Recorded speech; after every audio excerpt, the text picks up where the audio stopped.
Hi everyone, I'm Harv, Ian Harvey, founder of Collective Intelligence, and this is Stuff That Matters Now. Okay, welcome back everybody. I am having a very serious conversation today. I am in the second floor of the Ministry of Health here in 133 Molesworth Street. And they've let me in. I've got a sticker on, very important sticker. I'm patting it on my chest. Took a wee while to work the machine. And I am here to interview Carla Nanakorn. And Carla was just making fun of me before we started and saying, let's go, let's blast off. I said, that's not very professional. So, and I am, it's taken a wee while to coerce Carla into the interview. She's got a stunning job, a really important job, and I am really excited to be here. Carla, thank you for having me and agreeing to this, and welcome.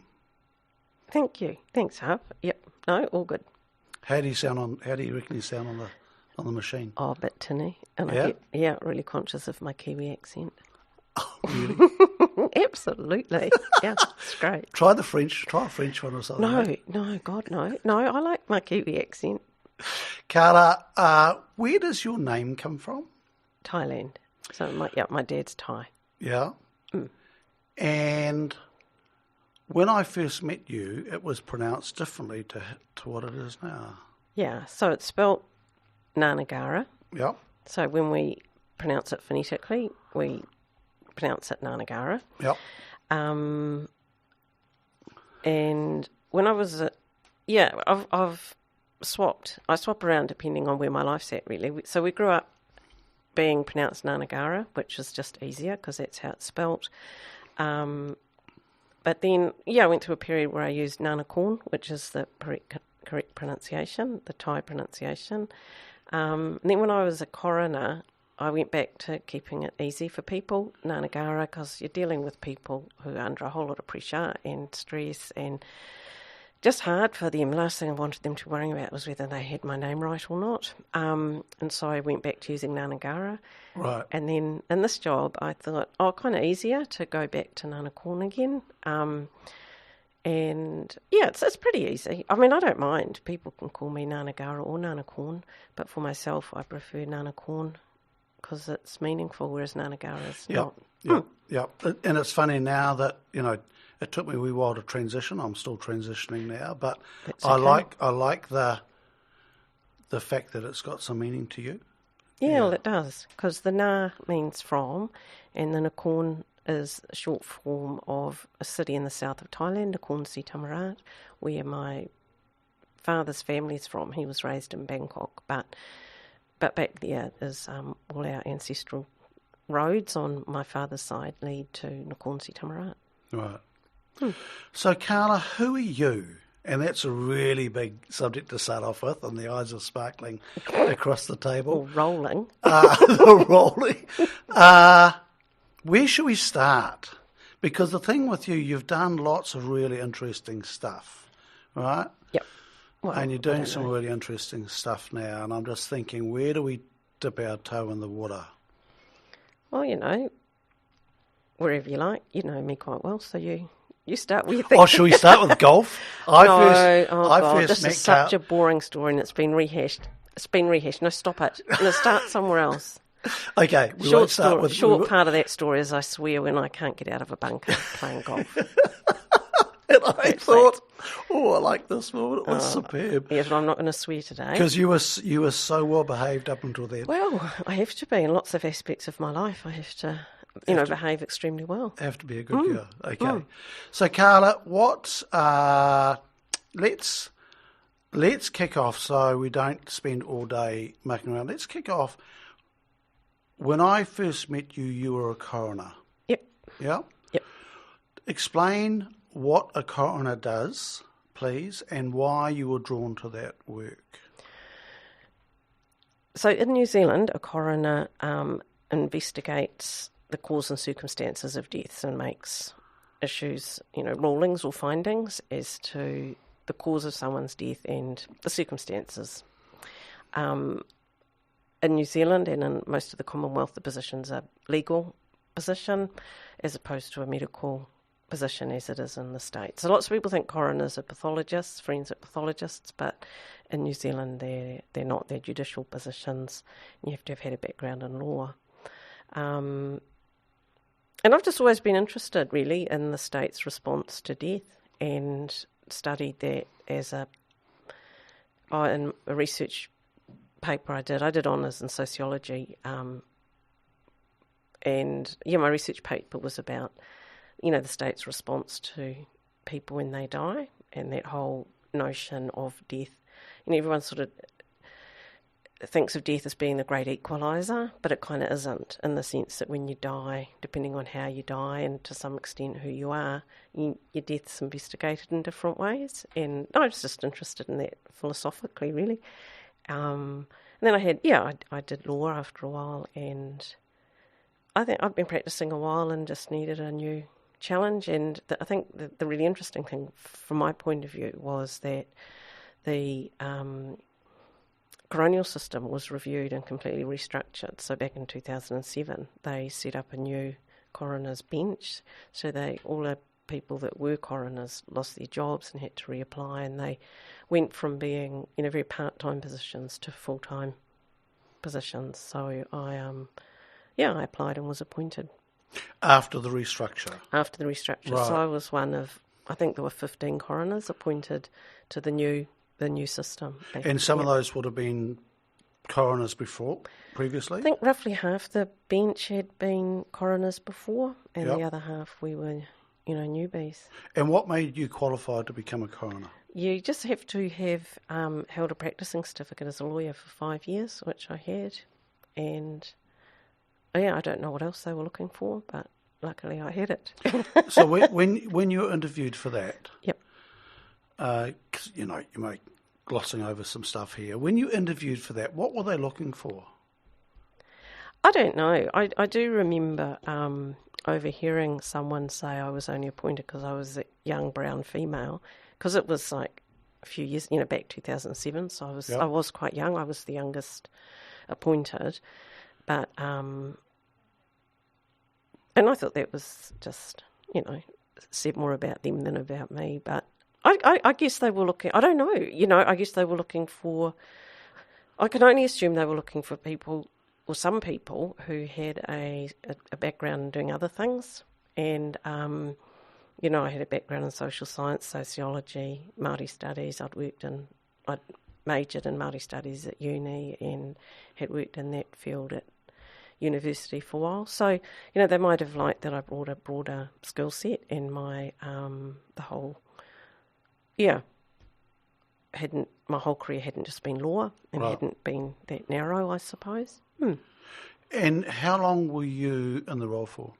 I was in the role for 12 years. Yeah, I left it in 2019, so it was June 2007 till October 2019. And you were based in the Manawatu? I was, Palmerston North.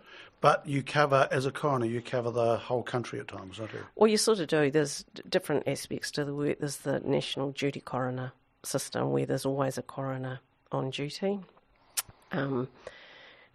And so when you're the national duty coroner, you're taking the death notifications and making decisions about whether or not post-mortems are necessary or not, for deaths that are occurring all over the country. And then as a regional coroner, you're picking up or assigned the cases that occur within your region. Like once there's been the post-mortem and they're released out of the national duty coroner system, they're assigned to regional coroners, or cluster coroners, they call them. The country's divided into 4 clusters. And then you have inquests from time to time? Yeah, so then you have to decide whether or not you're going to open an inquiry into a death. Just because it's come to a coroner doesn't mean there'll be an inquiry. And often the deaths that there's no inquiry is just they're referred to the coroner and there needs to be a post-mortem because the cause of death's not clear. And then for the rest of the cases where it's a, death as a result of an accident or some, suicide or, they're the main ones, or deaths also in custody or care. You have to make a decision about inquiries, and we have to have an inquiry, and you have to make a decision about whether it goes to inquest or you feel you've got enough information just in the written documentation to make a finding. And where's that tipping point, Carla, from going from just being referred to in a coroner and going, actually, we need an inquest on that? Where is that line? Well, you've got to make the distinction between an inquiry and an inquest, because an inquiry is one decision, and suicides, for example, and other kind of deaths of not natural causes, you usually will open an inquiry. I guess the point that you're talking about is the decision whether to have an inquest to conclude your inquiry, or you conclude your inquiry based on documentary evidence. Because what happens is police will send over, statements and things for each death that you're assigned. And sometimes you read them and you think, yep, I'm clear just from reading these papers, what happened. I haven't got any questions of anyone. The evidence is all consistent. There's no conflicts. I feel I can, make my determination based on this information. Other files, you look at them and you would think, I think there's other issues that I want explored. This information's good, but it gives rise to a number of questions that I think I need more information about. So you direct some more inquiries to be made. And then when that evidence comes in, sometimes you think, well, actually, I want to explore this with the witnesses. And so it's in those cases, or when you have, complex evidence or conflicting evidence, where you need to have an inquest, which is a sitting of the coroner's court. And at an inquest, you call witnesses, and it's it's the process that people are more familiar with. And so the inquests are not for prosecution? No.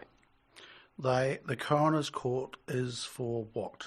It's to establish what happened, establish the cause and circumstances of the death, and then also to see whether recommendations might be made that, if they're followed, would reduce the risk of future deaths in similar circumstances. Okay, so if you see a cluster of something coming through, you would refer that through or recommend that to who? Well, it varies because it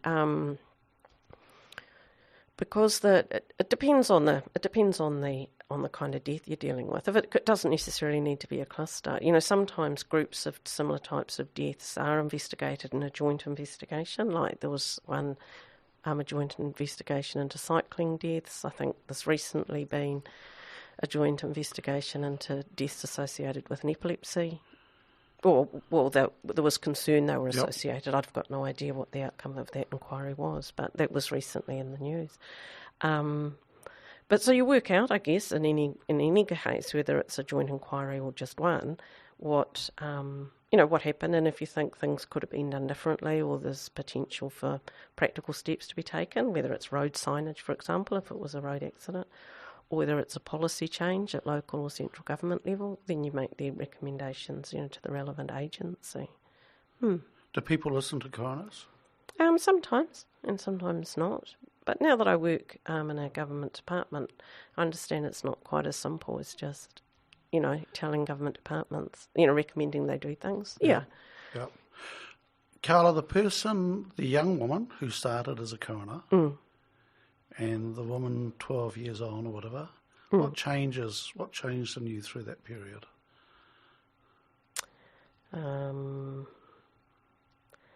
I think I've become far more...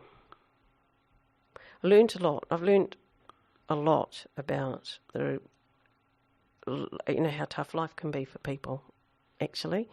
And I've learned that I'm not very good at looking after myself in high-pressure jobs, and it's something I have to work really hard at. Yep. It was, and I learned, those are probably the two biggest things. I got, massive insights into people's lives, and I learnt for all, it's really hard. You know what you're supposed to do to look after yourself. Yep. But just don't. Just think I know better. And Yeah. well, not that I know better, just I look at it like I'm hardwired a certain way, and I have to keep, pushing reset if I want to go, and so I have to go back to, lessons I learned years ago around well-being and looking after myself, that have served me really well, but I just think the pressures, as a coroner and even in my current role,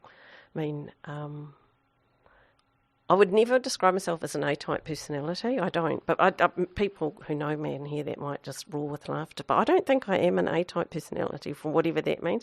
Like, for me, that means there's people that are go all the time and, can't stop and that. And I'm, really good at relaxing.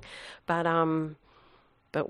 yeah, in my work mode, I get, very focused. I feel it very deeply, the pressure and the obligation and the privilege and the expectation. It's a huge burden, and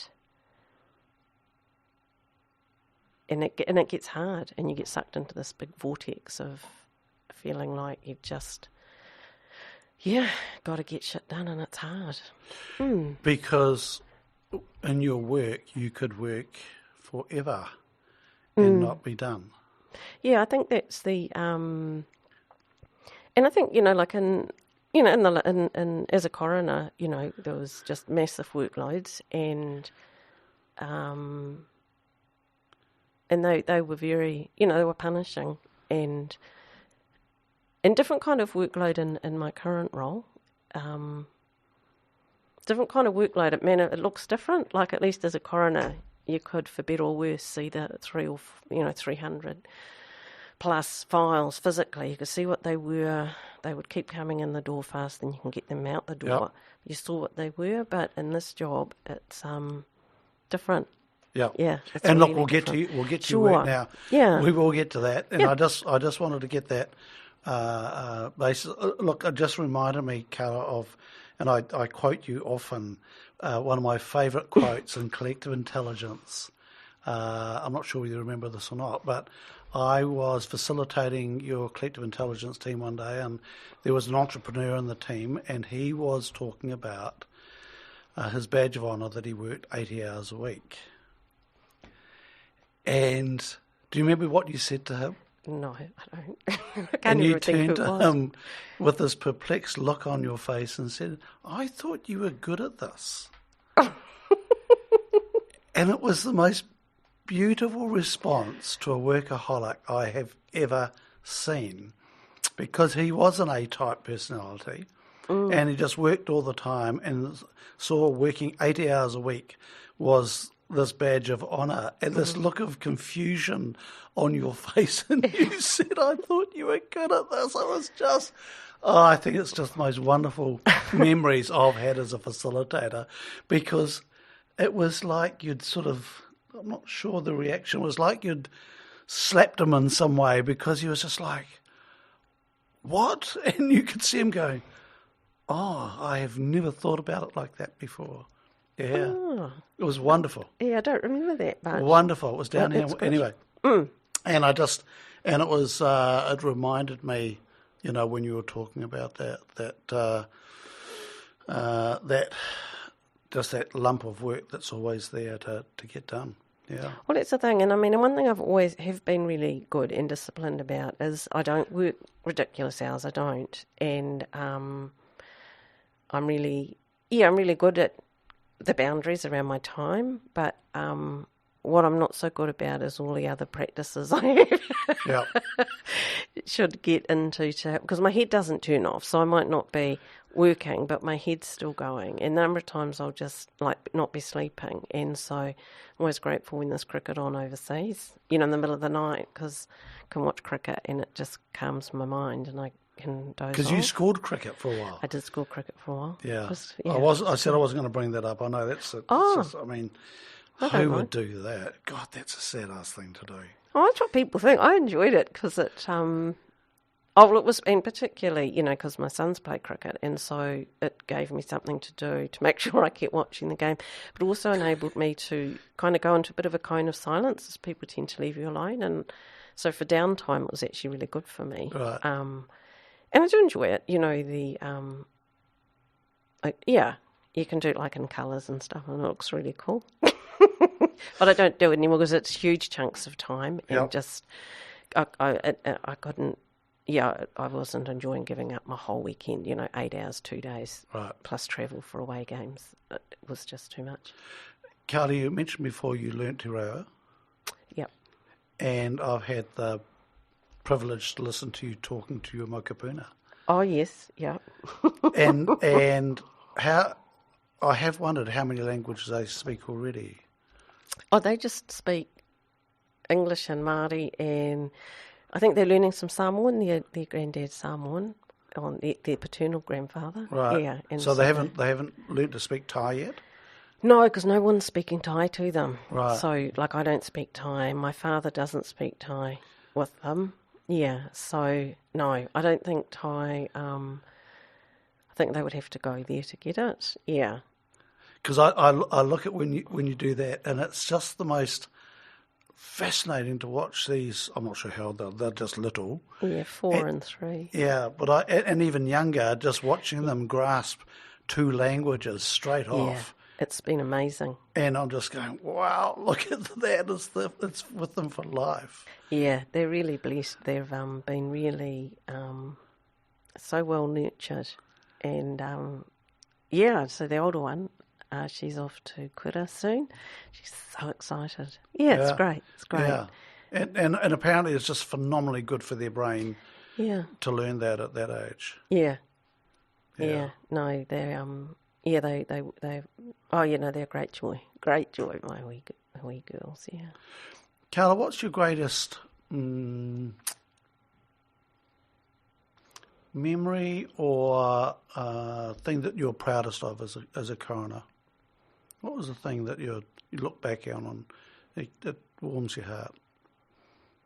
I think it was working out what I considered to be a really effective and authentic way of investigating suicides and in particular engaging with whānau and families through that process. And it just required a really high level of communication and being present through the process, a lot of travel, a lot of face-to-face work, and not the usual reliance on written statements or written communication, and also looking at suicides, on the basis that they needed to be investigated, in my view, by understanding the person who died, understanding their life stories, their life histories, and then what went on in the period prior to their death, and then working with families, whānau and agencies around possible recommendations. So I sort of had very clear parts to the inquiry process.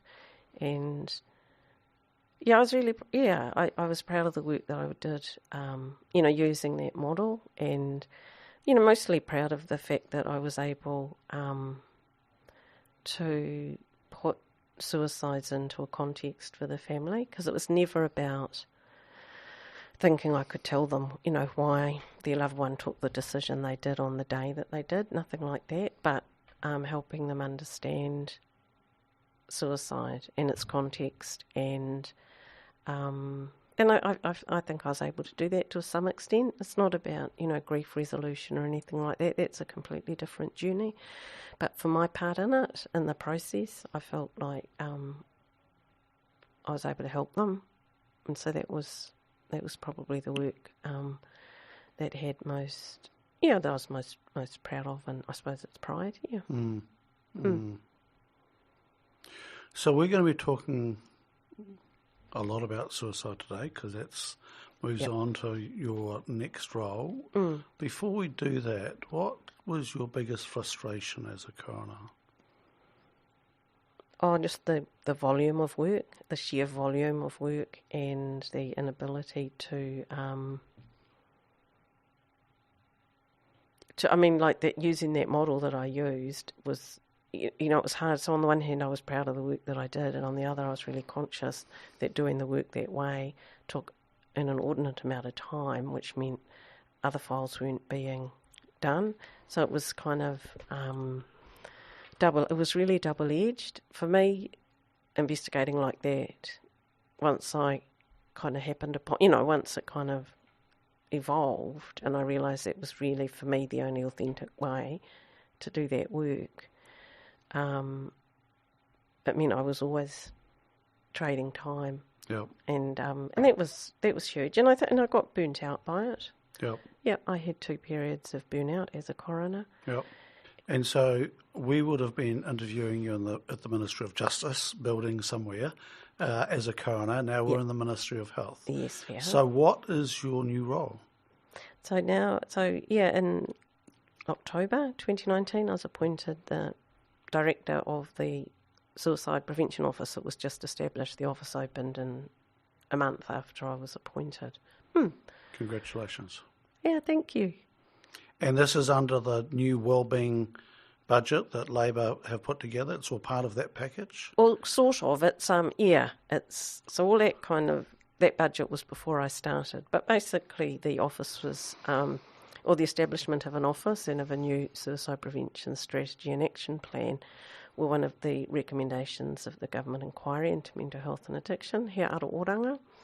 And so, so it was one of those recommendations that were, accepted and actioned as a matter of priority, given, the problems we have with suicide in this country.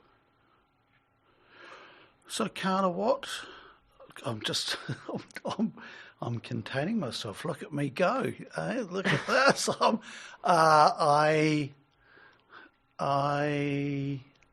So let's just frame up what your job entails, and then I'm really intrigued about this national problem we've got with suicide. Okay. Okay. So what does your job entail? What do you do? Well, my job has been, a few parts to it. One is to kind of get the office up and running. So when they talked about establishing it,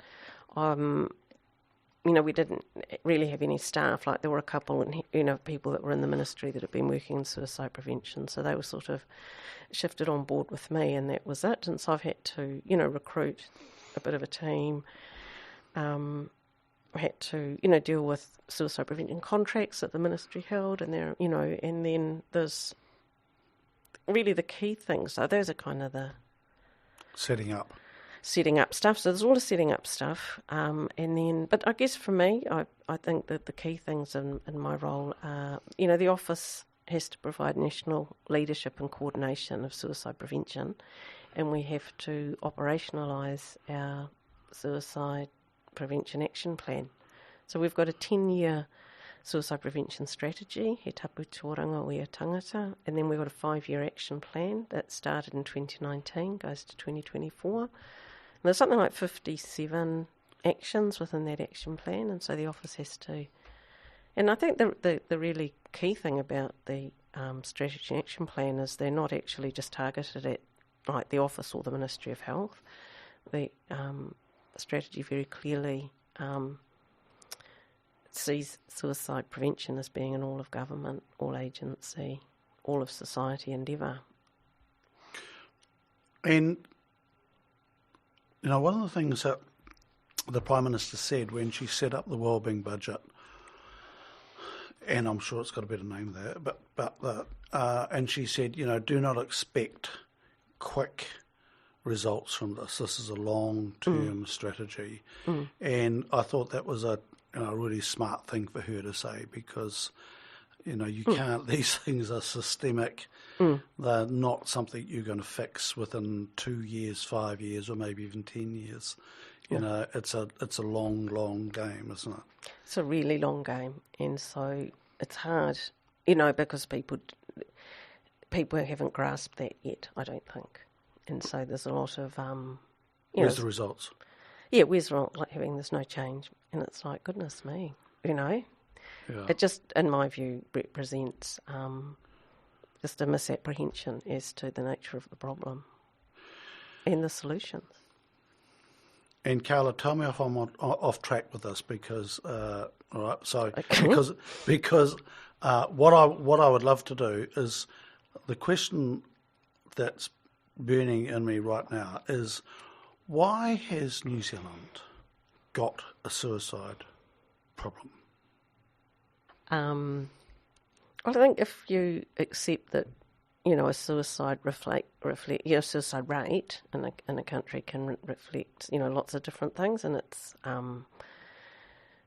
But I think the reason that the rate in New Zealand is so high can be attributed to the impacts of colonisation, to systemic racism, to emerging kind of inequities, to, suicide is kind of like the worst social outcome, isn't it? When we look at, the continuum of bad things happening. Suicide's about the worst, but there's a whole lot of things along the way to suicide that are also pretty bad, like our levels of violence against women, our levels of sexual abuse, and all those things, our levels of drug and alcohol addiction, all those things are part of the same continuum, really. And I think all those things are attributable to, some of the structural issues that we face in this country.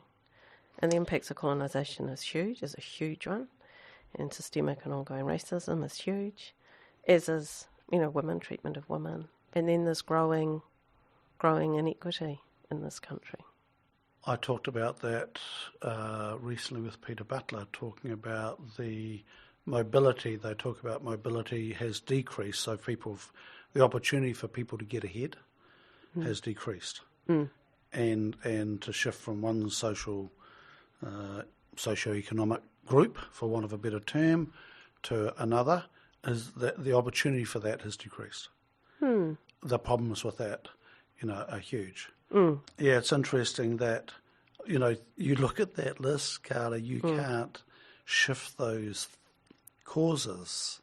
No, well, yeah, I call quickly. them contributors, and we can't. That's the thing. They're contributors. And I think other contributors is our whole, the kind of well, it is a Pākehā thing, the whole Kiwi male thing. That's part of our national psyche around men, how we construct men, what is spoken of as being, that good Kiwi Stoicism. Kiwi Blake, the stoicism, and so those things I think are absolutely relevant as well, quite separately from some of we talk about social determinants and structural determinants, and then there's those kind of cultural mores. Are they called mores? Mores? I don't know. No. I do wonder where the stoicism comes from. You look at different cultures. If you say look at the likes of the US, and how they express themselves, so vastly different than here, and we're vastly different than Australia. And these different, and I'm fascinated. I'd love to study that, how those things, where they came from, and how they got set and then built on. And the stoicism, I guess I can understand it from people clearing the land and being isolated and staunch and all that sort of stuff. And they were maybe good attributes down there, and we've brought them through and role-played from one generation to the other and looked at the old man and he was staunch, and so we copy that. And in today's world, it's just not relevant anymore. Well, it's not that it's irrelevant or not. I think it's just as being staunch and stoic, helpful all of the time. And I think only having staunch and stoic in your repertoire of responses to situations probably not a recipe for kind of inner peace and contentment. Yep. Like we all have to put on faces at different times, and, being stoic or being staunch, may well have their place, but just not all the time. Yeah. And I guess that might be, I hear theories. Lots of people, everyone's got a theory about, but I do think that, lots of the cases I've looked at, because I guess in my last role, you look at, literally hundreds of suicides, and, often, in relation to men, there's observations from those around them that they had no idea of the distress that they were in. And that's just really sad that people, whether they're men or women, feel they can't share their distress with anyone. Okay, so for people who listen to this, Carla, what message would you give to people who are feeling suicidal? They need to tell someone and seek help with that. And it would be it's a courageous thing to do, to tell someone that you're feeling like, ending your life or that your life's not worth it, it's really important to say that out loud to someone and to get some support with that. And I think that the challenge for us as a country is that to upskill ourselves to be able to hear that and know what to do with that information.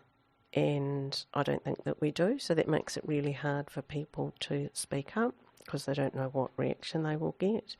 But there are a lot of, if you're in crisis and you feel like, it's something that might happen, then call 111. That's absolutely. Or if someone tells you that and you think, their need is immediate or your fear is immediate, then absolutely call 111.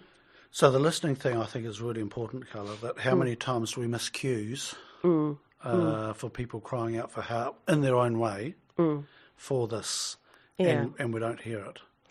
Well, we don't hear it, and and we're afraid to ask, and maybe that's because we're afraid to hear the answer. Because it's kind of, if you don't have suicide prevention training, and there's some excellent courses that are available, and they're not about any of us being counsellors or professionals. It's just about us having the maturity and courage to have an honest conversation and not, run screaming for the hills because someone says, yeah, I'm feeling really down and yes, I've thought about ending my life.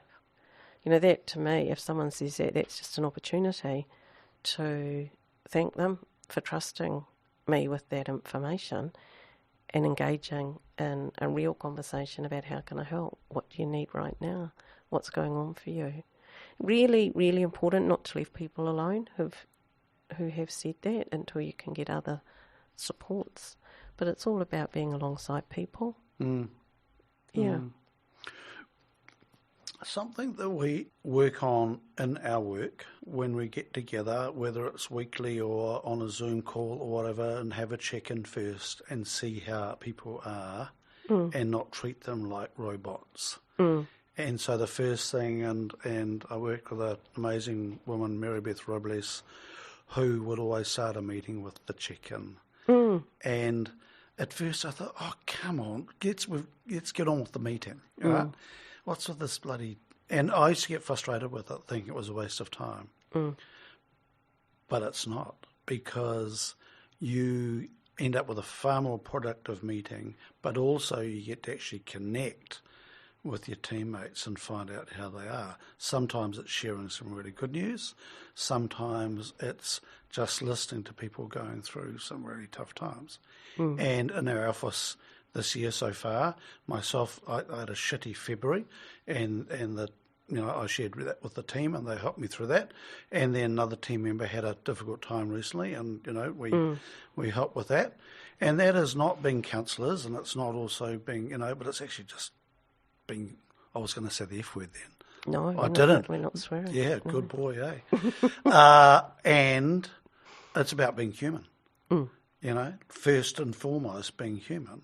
And not treating each other like robots. I mean, it's also not compartmentalising ourselves into our work self and our other self. It's like I think it's great if you're in a position where you can bring all of yourself to where you are. I mean, I used to joke as a coroner, because you have to wear a gown. And it was kind of good. That was kind of my signal to myself that, right, this is my Superman cape and... right, into coroner mode, which, and that to me, I had to behave in certain ways and that. And because the institution I served and the families that I was working for or with, needed that. But didn't mean I wasn't bringing my whole self to work. You do have to have different faces at different times, but fundamentally, you want to be able to turn up to your job and be all of who you are. And not have to not admit it if actually you're feeling really crap. Doesn't mean you can't do your job. Might mean you're operating 80% instead of, or on 4 cylinders instead of 8. But you're still capable. You're just off your game a little. Yeah. Carla, it's interesting. So when you go through, these things of colonisation, and I only learnt in the last few years about this intergenerational trauma. Oh, yeah, I'd forgot to mention that. That's huge. That is huge. When I first heard it, I thought it was bullshit. you know, and I'm good like that. Very You are, open-minded. yeah. No, I always feel better about myself. I think I'm being judgmental. and that it actually affects the DNA of people, and it projects out generations into the future, and it replays itself, even though the trauma happened back there. So that took a bit of getting over and learning about that, and it's actually a real thing. Yeah, it is. And geneticists can see it, and I learnt about this by cross-referencing with a sheep geneticist. Funny. And she said, Harv, we can see it. We can measure a ewe that was checked, or a ewe lamb was checked in a drought and was, went through a starvation period in a drought. We can spot that marker 2 or 3 generations out. I'm going, shut the front door. What? She goes, yeah, it's absolutely, that trauma gets projected out, and the production of that, the generations will drop as a result of that starvation there. Right, so that was the first. As a farmer, I needed to hear that. I went, okay, this is a True real for thing. sheep. Yeah, Got to be true for Kiwis. it's got to be true.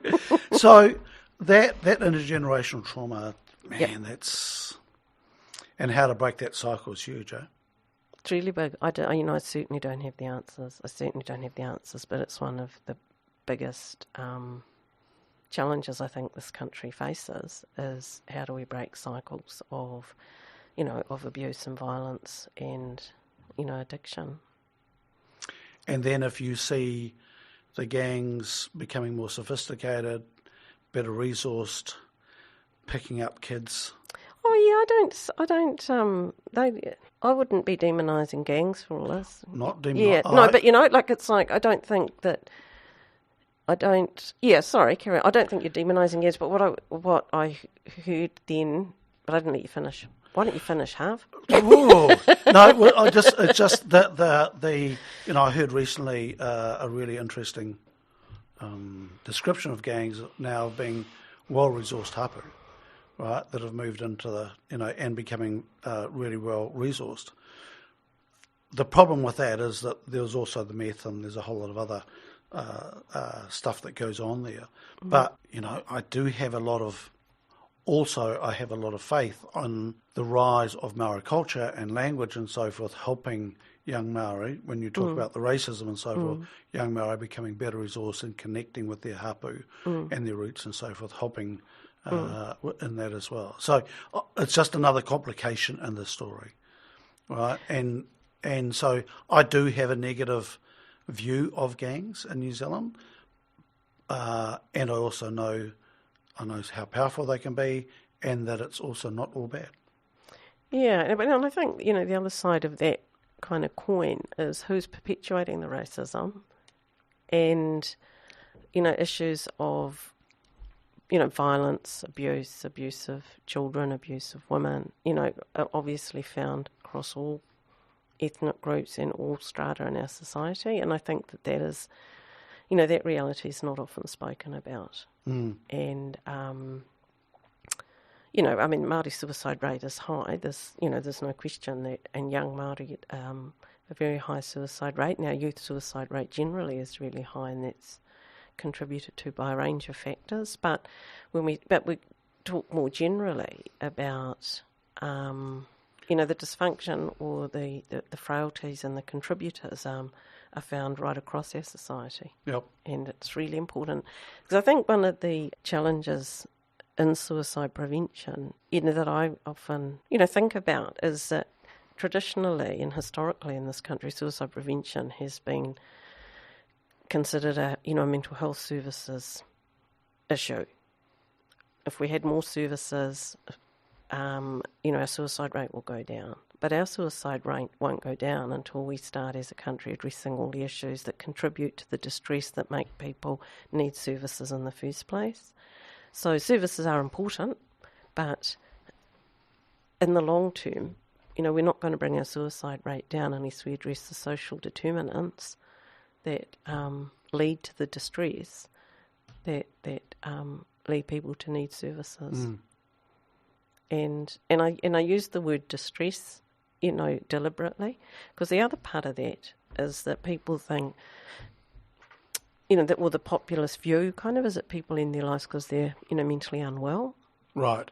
But I think it's a really important distinction between, being mentally ill or mentally unwell and being mentally or emotionally distressed, which is an entirely different thing. But yeah, I just wonder whether, that's been the dominant narrative around suicide in this country. So one of the biggest challenges for the office is to get people to understand the impact of social determinants, poverty, homelessness, and all the negative things that happen to that, like for our children. If children haven't got a home, they can't go to school regularly. All those things impact on their well-being and will play out in later life.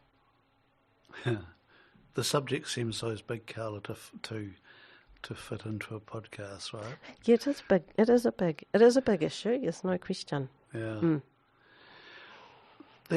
One of the things that I'm really interested in is that, and it's wonderful to see the mental health aspect in the rural sector, that farmers are, there is a big elevation of, and there's a thing at the moment, farmers going surfing or so. And I've seen that around and seeing some really proactive stuff out there around mental health and whatever, and getting off the farm and so forth, and it's wonderful to see that those types of and rural suicide gets a bit of publicity from time to time. Yeah. And they don't fit necessarily into these brackets of colonisation, racism, and maybe inequity. Maybe it doesn't. I don't know. But so is that an outlier? Is that what? It seems different in some respects in other sectors. Well, I think it goes to... Well, there's a few issues in relation to rural suicide. I think that... And I guess I don't want to get too detailed because then it just gets like a policy wonk talking. Yep. But potentially the rate of rural suicide can be seen to reflect... because it's predominantly men, so it's not rural generally. So when we talk rural suicide, it's predominantly rural men. And then we get into the issues we discussed before about the way we raise our men, the staunch and stoic. And, that's very much a construct, if we want to stereotype about rural men. But you don't, or you would know better than me, but I think in rural New Zealand there's still potentially, a lot of staunchness and stoicism. And some of that is a function of needing to be, but it just doesn't always serve us well, always being like that. So I think there's that aspect of it. And then, in the isolation, and that's another factor. And we know that, people often thrive when they're part of, strong, healthy kind of family and community units. And that's why, the kinds of initiatives that I hear about, the Rural Support Trust and, people just taking around baking and a cup of tea and, and the value of that. And it absolutely shouldn't be underestimated. So I think, or I worry that people think I'm being twee when I talk about, the importance of just being kind, just making time for people and being genuine in our interactions. But that kind of stuff, is crucially important. So I think that and recently I did read something, to do with rural suicide numbers, and I think the access to lethal means is contributing, but difficult in the rural sector to, with access to firearms and then having people confident to remove someone's access to firearms if they're at all concerned about their well-being. And it's not easy to tell somebody, I'm worried about you, I'm going to take your gun off you. I just imagine I've never had to do that, obviously, but imagine those are really tough conversations to have and realities to face. Would you encourage people to have those conversations? Absolutely.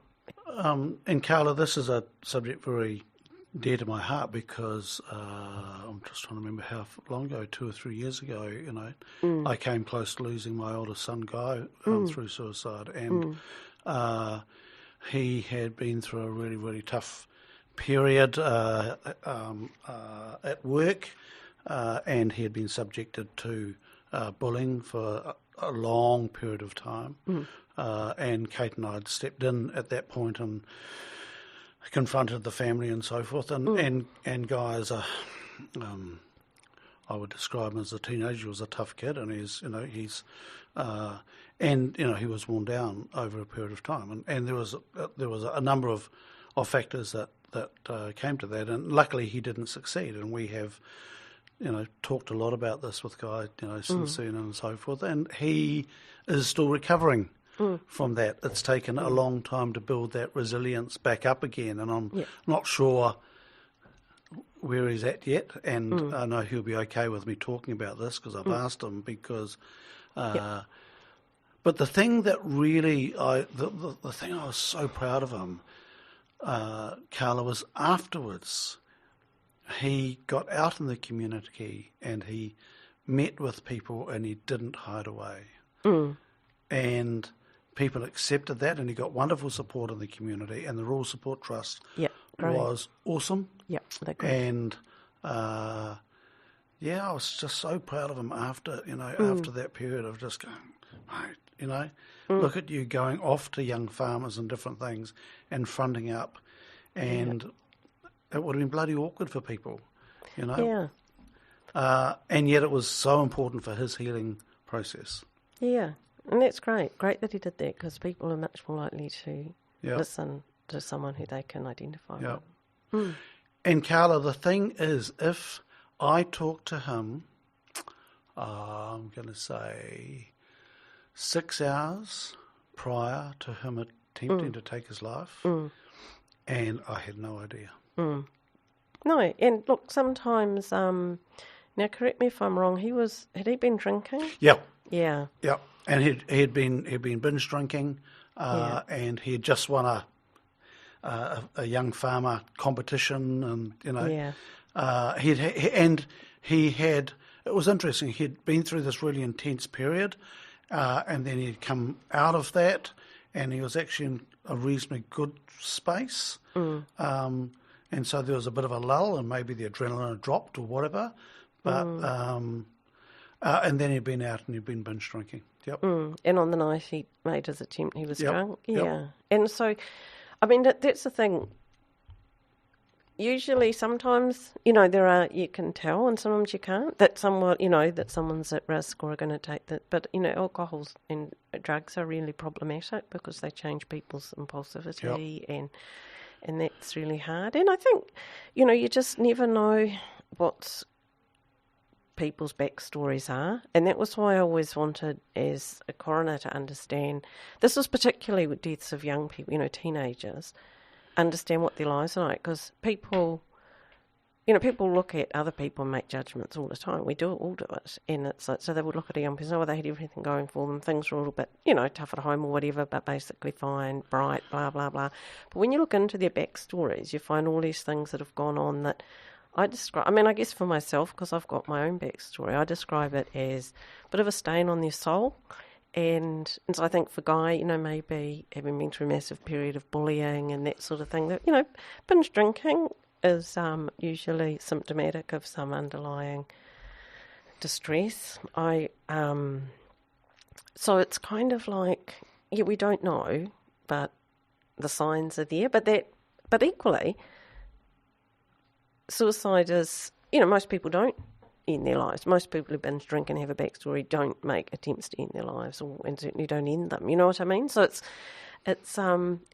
certainly difficult, and that's why, having good, open, trusting relationships with people, and I talk about it in terms, I think, of understanding our influence. That all our interactions with everybody, in our jobs, at our homes, in the shop, walking down the street, at our sports clubs, are all opportunities to influence how someone's day goes and how someone feels about themselves. And I think that, that's kind of like a fundamental truth to me. And, I'm not that good at it. I can be as grumpy and, unhelpful as the next person. But fundamentally, I think that's we would do well to remember our influence. as individuals, and not think that suicide prevention is the responsibility of government agencies or of suicide prevention office. It's everybody's responsibility. And real change actually is driven by individuals and communities. It's not driven by government policy programs or local government policy programs. It's driven by individuals and by families and by communities. I absolutely believe that. Read this really neat article today about a town called Colville in the Coromandel, and it talked about, how 40 years ago the community bought the local store, and they keep a store open locally to service their community. And it's I thought it felt to me like Colville as a community is everything that you want in a community. Yeah. Carla, what a wonderful message that, what the impact we can have. And I think about Guy, and he shout out to the young woman next door, a neighbour of his, rang the police. She was concerned about him. She was looking at this and going, hang on, and he'd gone into a big emotional hole.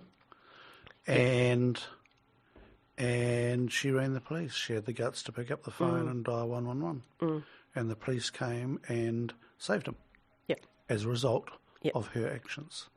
And I remember seeing her the next day because I went up there as soon as I found out. And I remember giving this woman a hug and thanking her for saving Guy's life. Because she did. And, it was a very emotional time, and I think it would have been so easier to err. Should I, should I? Don't want to make a drama out of it. He'll be right. Yeah. He'll be right. Yeah. He's just a bit drunk. He's always drunk. Yeah, absolutely. Yeah. You've got to trust your instincts and err on the side of caution, you know? But I think, that comment about the impact we have on other people is a thing. And we never know how significant that thing is. No, because you never know. Well, what's going on for people, what their backstory is. Yep. We just don't. Yep. And but easier said than done. Easier said than done. Yep. And, the thing I've learnt with collective intelligence, with working with whole lots of people, nobody's got their shit together. No. And that's okay. That's right.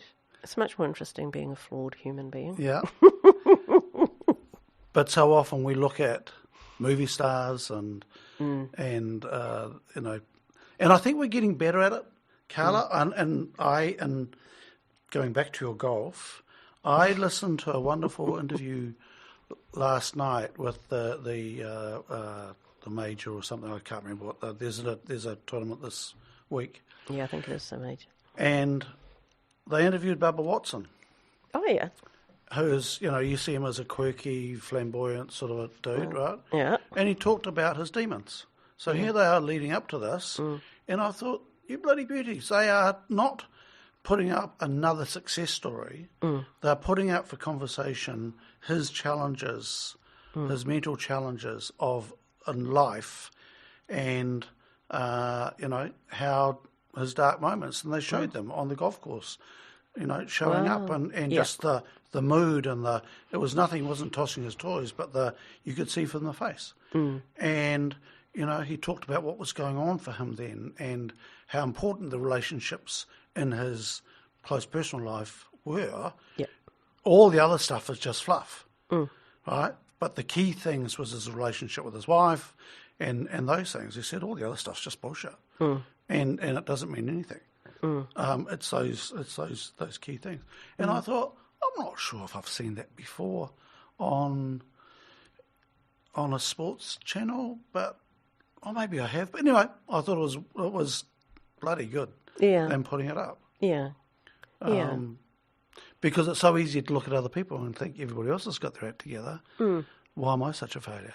Yeah. Oh, and I certainly, feel that, a lot. I struggle with the stress of my workload, and I'm conscious that, my colleagues have got huge workloads, and I think, are they struggling as much as me? I don't think so. And I get into this, what's wrong with me? And, spend quite a lot of time beating myself up about not being able to work 80 hours a week, even though I don't want to, But I do, it's really hard being unable to wear the pressure lightly, becomes a challenge for me. But, it starts to really get to me, and then things start to go haywire. Is there something in the education system coming through that we can enable young people to be more resilient around, just like the wee voice inside our head is so powerful? Yeah, I'm not an expert on resilience. I'm not even exactly sure what's meant by it. So I seldom use it as because I'm not sure what it's. I mean, people would say I'm really resilient, in terms of, my life story's been a little bit interesting, I think, maybe. As in, I guess I've fought a few, battles, had to slay a few dragons, and it kind of, it's been interesting. So people would say I'm resilient, but I don't know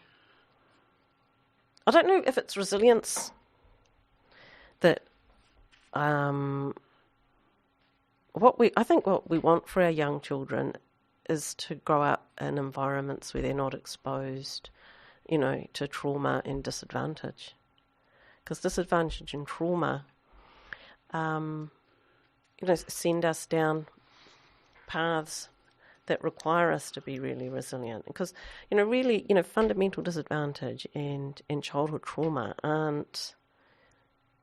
To me, resilience speaks to being able to cope with just the everyday life, the knocks of everyday life. You don't get a job that you wanted, and, and I've been there, done that, where you don't get a job and you're a bit gutted, but, you can pick yourself up, and that's kind of resilience. But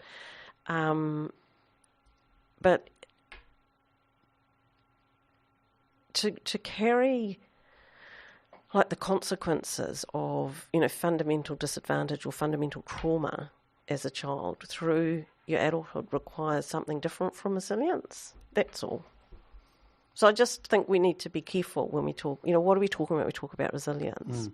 Because, if I'm still standing, it's like, I was resilient, but if I'm still standing but I'm not functioning well, then maybe resilience... Or thriving.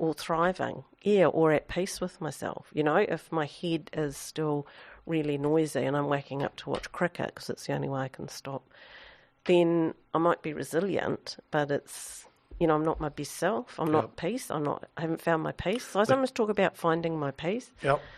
So the cost is too high, or the... Yeah. Yep. So, I suppose I just started down that kind of rabbit hole because I was interested in people talk about young people need to be resilient. And I'm like, we need to know what's happening to our young people before we start telling them what they need to be. I love it when you do this. Because the thing is, you've got such a magnificent brain, Carla. And, you are a dick sometimes, but on the whole, you're really smart. But... no, I love it when you start opening up like that, because you contain it a lot, but you do think about this stuff in a really, I don't know, I find it I'm intrigued with what you come up with, in different angles. Oh, I wish I had a camera now to take a photo of that. It's an interesting thing that we want our children to have this life. But then also too much privilege, as some adversity can be really good for us. Yeah, and again, it's the difference between adversity and trauma. And I suppose I shouldn't talk, to what I mean by trauma, but, it's like when I talk about trauma and children's trauma, that's, I guess what I've got in mind there are things like, being subject to or witnessing violence, being sexually abused, being homeless, not having adults they can rely on. That's kind of the trauma that I'm talking about. And that is different from adversity. Yep. So I guess if we make that distinction, then absolutely a bit of adversity is very good for everybody, Yep. Because life isn't always, in the good zone. Things pass, it waxes and wanes. So if you reflect on your life, would you say your life was full of trauma or adversity? Oh, look, it wasn't full of trauma, but I think my life path has been, I wouldn't say dictated to by, but certainly trauma I suffered as a child has had a huge impact on my life course. In terms, not so much like people, not so much, I've ended up in an okay place, but I certainly, I didn't really suffer adversity as a child in terms of, just a good solid middle class family in middle New Zealand growing up. I was born in the mid-60s. So, I had it pretty good. Got through uni when it was, you worked during the term so you could go overseas in the summer and come back and there was bursaries. So, adversity I wouldn't consider a feature of my life. And then I guess the challenges I faced from my sort of mid-20s, I could trace them back, to trauma that was buried. Trauma suffered at about 6 was buried until probably my mid-20s, and then I had my midlife crisis really early, I guess, where I couldn't hold the trauma any longer. And as these things do, what's that thing? Something will out. So did you need help to connect the dots between the trauma of 6 and what happened later? Well, so what happened later was I was assessed to be an alcoholic in my mid-20s. And so it was after I'd been sober for a couple of months, about 18 months, that repressed memories came back. So I'd sort of, blocked them. And I'd, as you do when you can't cope with their bigness. So remembering that made things make sense, like why someone who hadn't had a lot of apparent adversity in life would develop a drinking problem by their mid-20s, which is young, to be in an alcoholic drinking behaviour, but I was. And so then that was interesting. So then once you strip the booze away and start rehab,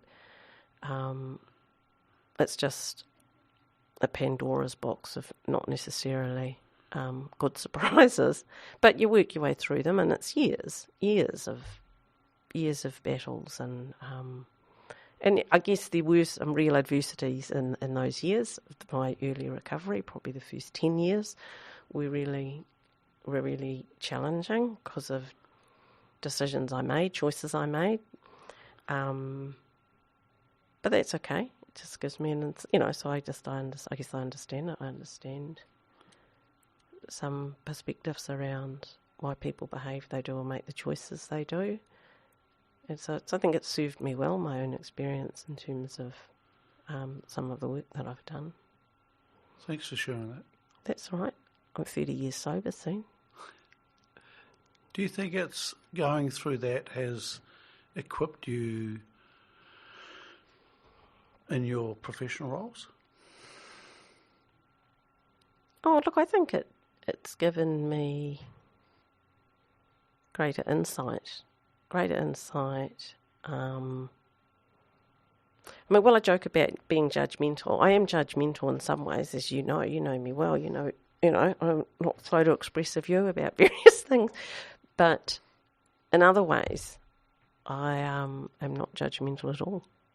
And I guess not judgmental to do with the human condition or fun. I don't know, does that sound a bit wanky? It does. But you know what I mean? It's like I understand why women stay in relationships that are abusive. I understand why people go back to drinking, even though I was lucky enough or strong enough, I don't know if it was strong, stubborn, actually.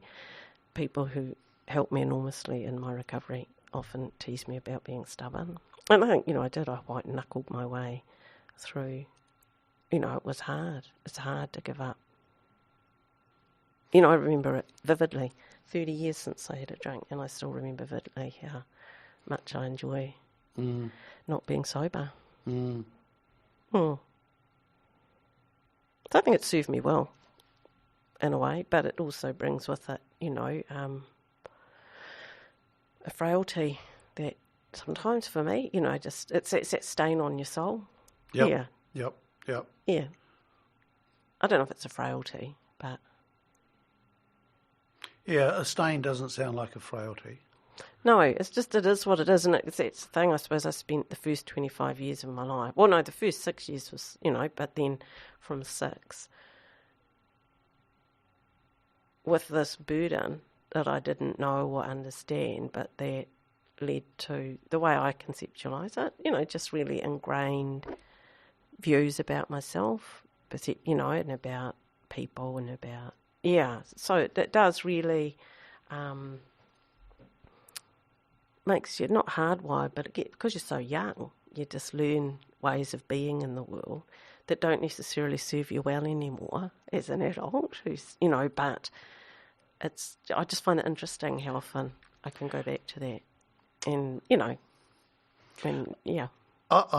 worked something out about 3 weeks ago. I really struggle with language, and I really struggle with the Maori language, right?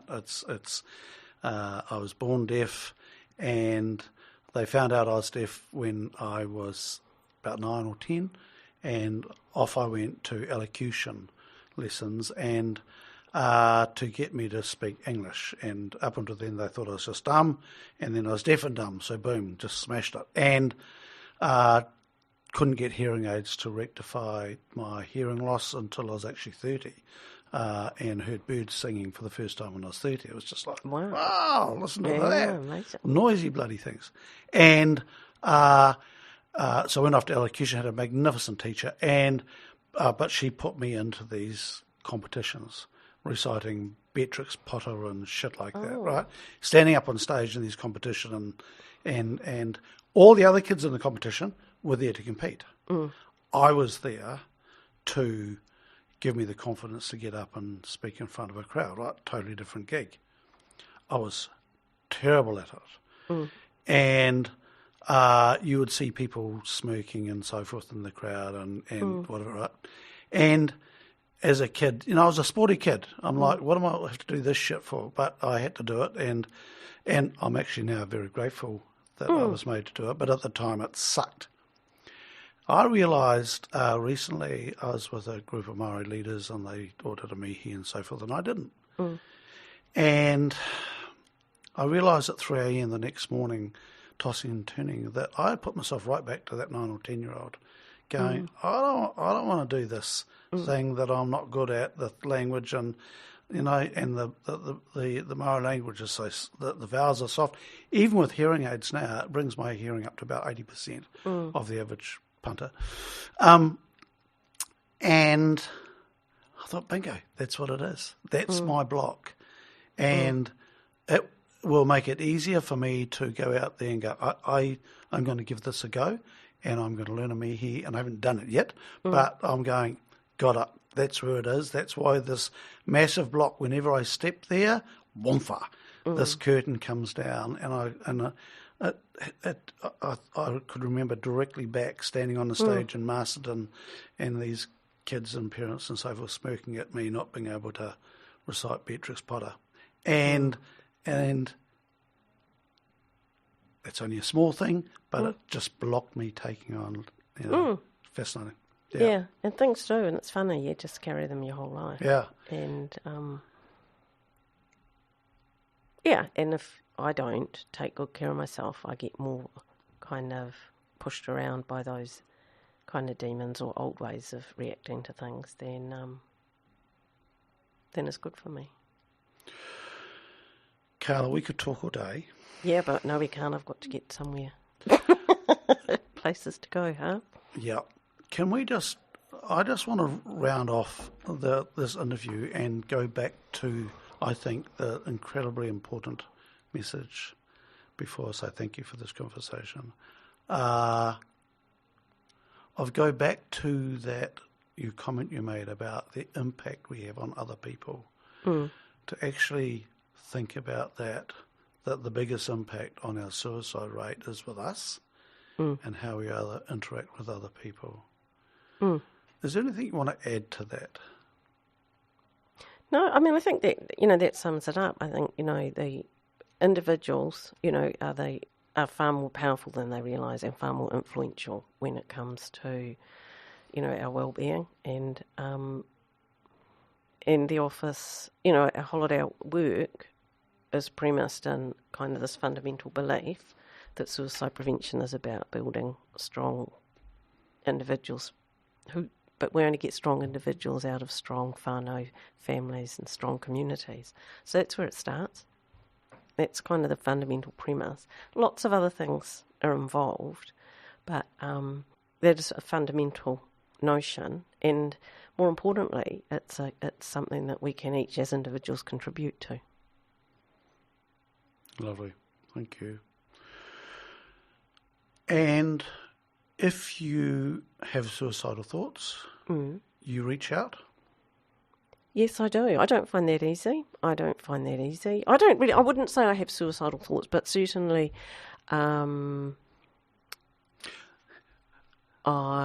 would reach out if I did. What I do try to do is be really honest with people closest to me who I trust when I'm not travelling well and why, although usually they've worked that out because it's pretty obvious. And jumping in there, sorry, that's a lovely answer, Carla. I was meaning for listeners.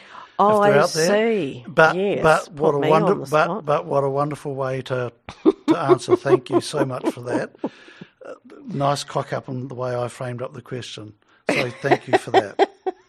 For people with suicidal thoughts, ask for help. Yeah, but even, you don't even have to wait till you're feeling that bad, People feeling, if you're feeling a bit down, if it's just not going so great, just let someone know, It's really important. Like, don't wait till it gets to that, because it's perfectly normal to. Like yesterday, I was feeling really bad. Yep. I was really, to the point that I had to cancel some meetings because my anxiety. I was just really struggling yesterday. I was stressed out. And I thought, oh, God, I don't want to do this thing.